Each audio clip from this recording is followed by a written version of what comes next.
it's really hard right now in the retail industry to understand what your consumer actually wants. And part of that is because a lot of brands create products and then sell through different channels and retailers. And so they don't always have access to that sell through data of what the consumers are actually buying in those different channels of distribution.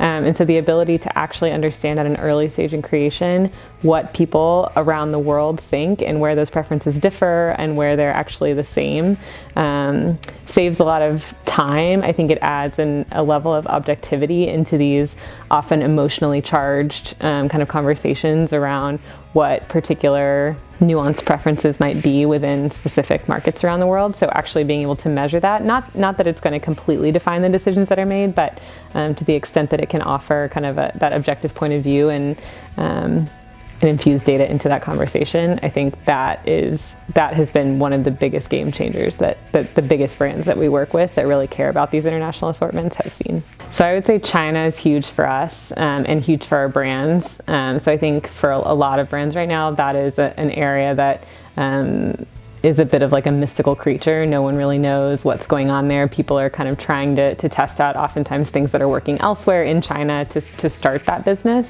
I think what more often people are learning is that the preferences in China, the reasons that people are buying things in China are totally different than what they're buying elsewhere. So a performance material or a super high tech shoe or piece of clothing that is resonating in the US because of those performance attributes might actually sell in China just because people like the way it looks. And so understanding some of those nuances has been a really big unlock for a lot of the brands that we work with.